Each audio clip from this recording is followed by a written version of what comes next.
Go. How many of you in this room can say you've been loved or you've given love? Given. Always given. Whether we choose to believe it or not, each one of us in this room has been loved. Love comes in many forms: parental love, puppy love, and deep love. These types of love are different yet similar in their own ways. Parental love is usually between a parent and a child, but you could feel this way for your pet. This may not be present for all of us, because no matter how much you beg someone to love you, that's not how it works. Love takes two people who have an open heart and an open mind, who are willing to accept each other regardless of their flaws and their beliefs. Parental love is the basis for all types of love, because the way your parents choose to love you, show them they love you, is the way you're going to show your future lover how you love them. Growing up, my parents showed me a lot of affection. They drowned me in more hugs and praises than I could ever ask for. When I sat at the table for a meal, they'd pour me a glass of water. When I'd go out with them to eat, they'd wipe down my cutlery. Thus, I've inherited these features from them.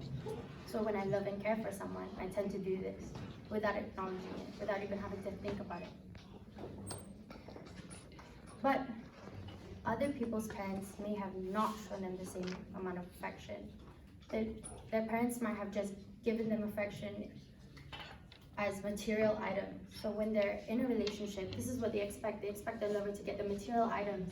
So we can't be quick to judge them and call them a gold digger, because maybe this is the only way they've ever known how to love. On another note, death of one's parents is inevitable. The thing that makes parental love so different from other types of love is you never doubt their love. Because no matter what, you know your parents love you. Everyone knows that. Everyone can really feel it, even when they're gone. Puppy love happens when you're at the weird stage where you just hit puberty and you're entering teen territory and you're still finding yourself. This love makes you irrational, makes you lose sleep, lose focus, and sometimes lose yourself while indulging in it. This person will make you question your sanity, because you'll think, how can I love someone so much, yet hate them at the same time? And when this love ends, you'll be shattered. You'll dwell on it and think, oh my God, I'll never move on. Because at that moment in time, your world just ended.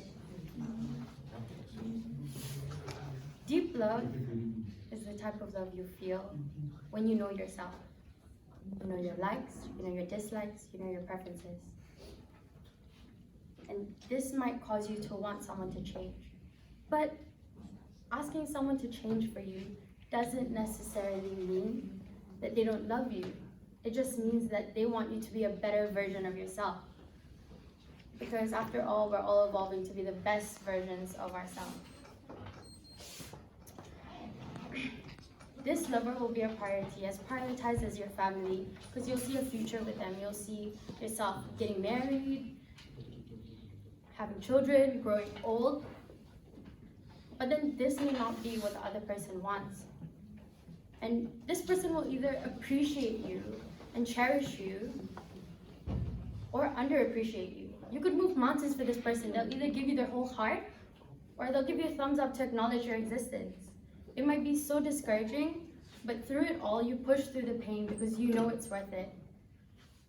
But at the end of everything, it might end because your life plans may not synchronize with one another. And that's fine, because as adults, you know it's what's best.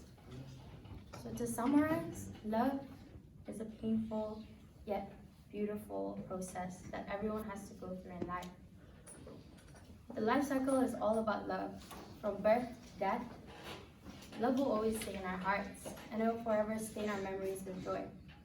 Thank you for listening to us.